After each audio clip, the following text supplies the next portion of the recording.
Content মনিটাইজেশনের নতুন ফাঁদ, নতুন কন্টেন্ট ক্রিয়েটরদের সর্বনাশ, যাদের কারণে নতুন ক্রিয়েটরদের পুরো সময়টাই লস হয়ে যাচ্ছে, অপচয় হচ্ছে।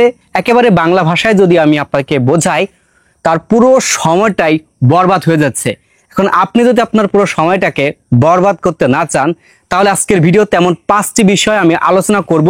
এই বিষয়গুলো সম্পূর্ণ আপনি বর্জন করবেন। ইদানিং কিছু সংখ্যক কন্টেন্ট ক্রিয়েটর নিজেদের ফায়দা লোটার জন্য তারা এমন কিছু ইনফরমেশন দিচ্ছে যা ফেসবুকের কোথাও লেখা নাই। দেন যদিও কিছুটা থাকে, নিজেরা নিজের মতো করে কারেকশন করে অডিয়েন্সের কাছে এমনভাবে পৌঁছায় যাতে করে দেখা যায় অন্যের প্রচুর পরিমাণ ক্ষতি হচ্ছে। যেমনটা বললাম, নতুন ক্রিয়েটরদের, কেননা নতুন ক্রিয়েটর তাদেরকেই ফলো করে এবং ওই অনুযায়ী তারা কাজ করে তাদের নিজেদের পেজের 12টা বাজায়। তো এই জন্য আমি এই উদ্দেশ্যে আপনাদের সুন্দর একটা মেসেজ দিতেছি ভাই। আজকে ভিডিওতে 5টা বিষয় আলোচনা করব। নাম্বার 1, আপনি অন্যের ভিডিওতে বেশি বেশি করে লাইক কমেন্ট করা আজকে থেকেই বন্ধ করেন। নাম্বার 2, অন্যের ভিডিওতে দীর্ঘ সময় আপনাকে লাইভে অ্যাক্টিভ থাকা যাবে না। নাম্বার 3, অন্যের থেকে আপনার প্রমোট নেওয়া যাবে না। নাম্বার 4, ফেসবুকে এমন একটা সেটিং রয়েছে, এই সেটিংটি অন করলে ফেসবুক থেকে আপনি লক্ষ লক্ষ টাকা ইনকাম করবেন। এরকম অনেকে ভিডিও তৈরি করে, মূলত এটা সম্পূর্ণ একটা প্রতারণা। সত্য কথা বলতে ভাই, যদি এরকম কিছু হইতো তাহলে এখন আমি আমার এই আনারস বাগান পেছনে রেখে, অর্থাৎ এই পাশে কিন্তু আমার লিচু বাগান, ঠিক আছে, তো এখানে আমি ভিডিও তৈরি করতাম না। লাখ লাখ টাকা ইনকাম করবে, আমার পোশাক পরিবর্তন হয়ে যাবে, দেন আমার স্টুডিও চলে আসবে সেই লেভেলে। তো আমি কেন এই আপনার আনারস বাগান বা লিচু বাগান এর মধ্যে আমি ভিডিও তৈরি করতেছি? নাম্বার 5, কিছু সংখ্যক লোক রয়েছেন, আপনার স্টার সেন্টারের পিছনে আপনি দৌড়াচ্ছেন, আর এই দৌড়ানোর জন্য আপনার শখের এই যে বড় মনিটাইজেশনটার জন্য আপনারা সবাই দৌড়াচ্ছেন না, মানে যেটাকে বলে কন্টেন্ট মনিটাইজেশন, এটাও কিন্তু হারাবেন। কেন হারাবেন? দেখুন, এখন এই যে 5টা বিষয় আমি বললাম, এই 5টা বিষয় থেকে সবাই আপনারা দূরে থাকবেন। এক কথায় এই কথাগুলো শোনা যাবে না। যারা বলবে দেন ভাই আপনি তাদেরও বর্জন করুন, আর তা না হলে তাদের এই বিষয়গুলো মেনে আপনি কাজ করলে অল্প কয়েকদিন আপনার পেজে 12টা বেজে যাবে, একেবারে পুরো বরবাদ হয়ে যাবে। তো কেন আমি এই বিষয়গুলো বললাম যুক্তি সহকারে, এখন আমি আপনাদের কথাগুলো বলার চেষ্টা করব। নাম্বার 1, তাদের ভাষ্য মতে আপনি অন্যের ভিডিওতে গিয়ে বেশি বেশি লাইক কমেন্ট এগুলো করবেন।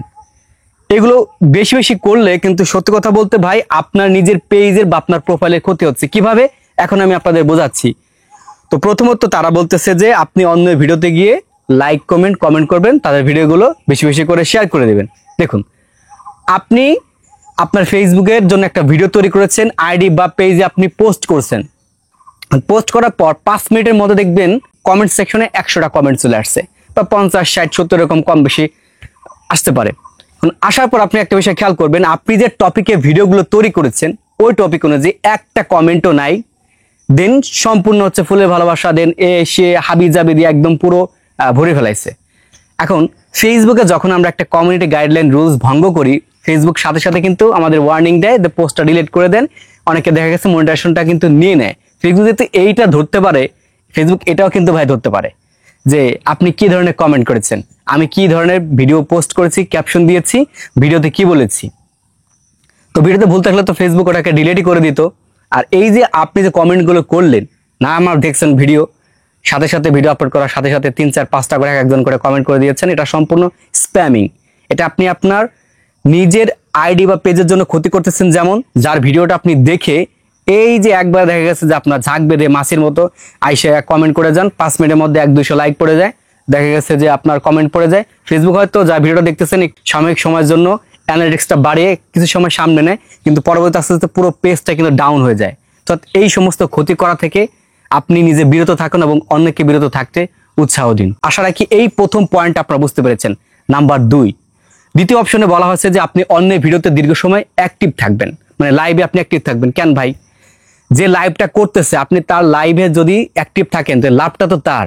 কারণ ফেসবুকের ভাষায় বলা আছে যে আপনি যদি কোনো অডিয়েন্সকে দীর্ঘ সময় লাইভে ধরে রাখতে পারেন তাহলে আপনার এই ভিডিওটা এঙ্গেজমেন্ট বাড়িয়ে দিবে। এঙ্গেজমেন্ট বাড়িয়ে দেওয়া মানে কি তো ভিউজ বেশি আসা, টাকা বেশি আসা। তো এইখানে আপনাকে ব্যবহার করতেছে, পুরোপুরি আপনার সময়টা লস যাচ্ছে, বলতে পারেন পুরো সময়টা অপচয় এবং বরবাদ। এখন 3 নম্বর যে বিষয়টা, 3 নম্বর বিষয় অন্যের কাছ থেকে প্রমোট নেওয়া। প্রমোটের বিষয়টা যদি আমি আপনাদের একটু বলি, আমি এখন এইখানে একজন অনেক বড় ক্রিয়েটরের নাম বলবো, এটা আমাদের ওমর ভাই। কাউকে কিন্তু কোনো প্রমোট করে না। কেন প্রমোট করে না? ওমর ভাই কিন্তু এটা বিস্তারিতভাবে উল্লেখ করে দিয়েছে যে ভাই দেখুন, আজকে আমি আপনাকে একটা প্রমোট করে দিলাম হয়তো আমার এই ভিডিওতে, মানে আপনি যে ভিডিওটা এখন আপলোড করবেন এই ভিডিও দিয়ে হয়তো দেখা গেছে 3-4 মিলিয়ন ভিউজ পাবেন, কিন্তু পরবর্তীতে তো আপনারা ভিউজ আসবে না। তো একটা ভিডিও প্রমোট করে দিয়ে আপনার কি লাভ হইলো?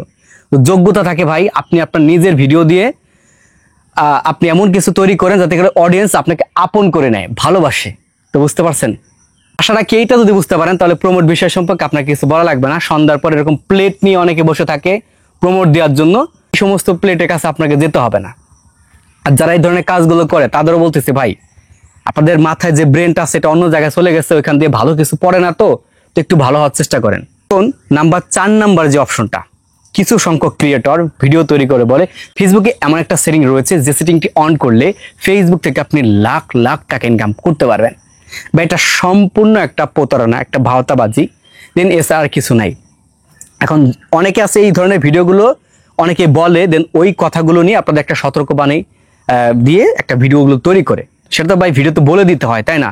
এরকম অনেকেই করে না, এবং আপনারা হচ্ছে পাশে দৌড়াইতে গিয়ে দেখা গেছে অনেকে প্রতারণা হন, বা দেখা গেছে অনেকে কাজ করতে করতে করতে তার পেজেরই 12টা বাজিয়ে দেয়। কিভাবে? আপনি হয়তো দেখা গেছে তাদের অনুসরণ করে এখন এইভাবে কাজ করতেছেন, দেখা গেছে আপনার পেজের অ্যানালিস্টটা এইভাবে উপরে দেখে উঠছে, দেন সবুজ হয়ে গেছে, ভাবছেন যে এই তো আমার পেজে গ্রোথ চলে আসছে। মূলত আসলে পেজের গ্রোথ না, এটা আপনার পেজের জন্য ক্ষতি করা। 5, স্টার সেন্টারদের পিছনে দৌড়িয়ে আপনি আপনার শখের কন্টেন্ট মনিটাইজেশন পেজটি হারাবেন না। একটা মনিটাইজেশন পাওয়া যতটা কষ্ট, ধরে রাখাটাও কিন্তু ততটাই কষ্ট। দেন তারা বিভিন্ন ধরনের ইনফরমেশন দেয়, ভুল ইনফরমেশন, সংক্ষেপে বলতেছি কারণ ভিডিওটা অনেক বড় হয়ে গেছে। তারা যে ইনফরমেশনগুলো দেয় রাত 12টার পরে আসে, বা সন্ধ্যা থেকে দেখা গেছে থালা এখানে বসে নিয়ে থাকে যে অমুক আমাকে কমেন্ট করেছে, অমুক পিন করেছে, ঠিক আছে, আপনি তাকে ফলো দেন। আবার দেখা গেছে মোবাইল এরকম ধরে প্রত্যেকটা পেজ এবং ফলো দেন, অমুক ভাই ফলো করেছে, দেন তাকে পিন করে দেন, হ্যাঁ আপনি এই পিন করে দিয়েছি, আপু ভাইয়া আপনি তাকে ফলো করুন। এগুলো কি ভাই? এগুলো একজন কন্টেন্ট যে তৈরি করে একজন কন্টেন্ট ক্রিয়েটর তার বৈশিষ্ট্য না। একজন কন্টেন্ট ক্রিয়েটরের বৈশিষ্ট্য হচ্ছে ফেসবুকের কোনো একটা আপডেট আসলো, ইউটিউবের কোনো একটা আপডেট আসলো, বা যে টপিক নিয়ে কাজ করে ওই টপিক অনুযায়ী অডিয়েন্সদের সুন্দর একটা মেসেজ দেওয়া, যার মাধ্যমে অনেকে কি করতে পারবে, ভালো কিছু ইনফরমেশন পাবে। একজন সাধারণ কন্টেন্ট ক্রিয়েটরের বা প্রকৃত কন্টেন্ট ক্রিয়েটরের বৈশিষ্ট্য কিন্তু এটাই, তার থেকে মানুষ ভালো কিছু জানবে। আপনি একটা টপিকের সম্পর্কে ভালো বোঝেন, হ্যাঁ সেটা ঠিক আছে, তো ওই বিষয় সম্পর্কে আপনি এমনভাবে তথ্য দেন যাতে অডিয়েন্সের আপনার কি উপকার আসে, এমন কোনো তথ্য দিবেন না যাতে করে অডিয়েন্সকে ঠকিয়ে আপনি নিজের পকেটে পয়সা ঢোকাবেন। যেরকম অনেক তথ্য অনেকেই দিচ্ছে, দেন ভিউজগুলো কানেক্ট করে নিয়ে দিচ্ছে আপনাদের বোকা বানিয়ে। হয়তো আপনি এখন বুঝতেছেন না, কিন্তু যখন আপনি 3-4-5 মাস বা 6 মাস কাজ করবেন, মনিটাইজেশন পাবেন না, তারপর দেখা গেছে যদিও পান, দেখা গেছে ইনকাম করতে পারতেছেন না, কারণ ওই যে আপনি বারবার স্প্যামিং করে আসতেছেন, স্প্যামিং থেকে তো আপনি এখন পর্যন্ত বের হয়ে আসতে পারেন নাই, তো ইনকাম করবেন কি? তো এই যে 5টা বিষয় বললাম, এই 5টা বিষয় সত্য কথা বলতে ভাই আপনি যদি বর্জন করতে পারেন, মানে পুরোপুরি বাদ দিবেন মাথা থেকে যে আমার ভিতরে যে ক্রিয়েটিভিটি আছে সেই ক্রিয়েটিভিটি দিয়ে আমি সুন্দর একটা ভিডিও করব, মানুষ দেখবে দীর্ঘক্ষণ। কারণ ভালো টপিক হলে সত্যি কথা বলতে কি সবাই আপনার দেখবে, তখন আপনার এই ওয়াচ টাইমটা এমনি বৃদ্ধি পেয়ে যাবে। যখন ওয়াচ টাইম বৃদ্ধি পারবে দেন আপনার ভিডিওটা দেখতে পারবেন, ভালো পরিমাণ ভিউজ চলে আসছে। ওই স্টার সেন্টারদের মতো সন্ধ্যা লাগলেই আপনার লাইভ আসতে হবে না, যে রাত 3টার সময় লাইভ আসবো, 12টার সময় লাইভ আসবো, সন্ধ্যায় আসবো, দুপুরে আসবো, সবাই থাকবেন, হ্যাঁ আপনাদের ফুলের ভালোবাসা দেওয়া হবে। দেন এগুলো করবেন না ভাই, এগুলো আপনার নিজের পেজের জন্য যেমন ক্ষতি, দেন অন্যদের জন্য কিন্তু ক্ষতি। কাজটা হচ্ছে আপনি শুরু করছেন, আপনার দেখা দেখে আরো 10 জন শুরু করবে, আরো 20 জন শুরু করবে, এভাবেই পুরো ফেসবুক জগৎটা অর্থাৎ অনলাইন জগৎটাই কিন্তু নষ্ট হয়ে যাবে। তো পরিবেশগুলো আমরা সবসময় ঠিক রাখতে চাই, আর এভাবেই আশা রাখি আমার যারা ফলোয়াররা রয়েছেন এই বিষয়গুলো মেনে কাজ করবেন। তো ধন্যবাদ সবাইকে ধৈর্য সহকারে ভিডিওটি দেখার জন্য। দেখা হবে নতুন আর একটা ভিডিওতে। আল্লাহ হাফেজ।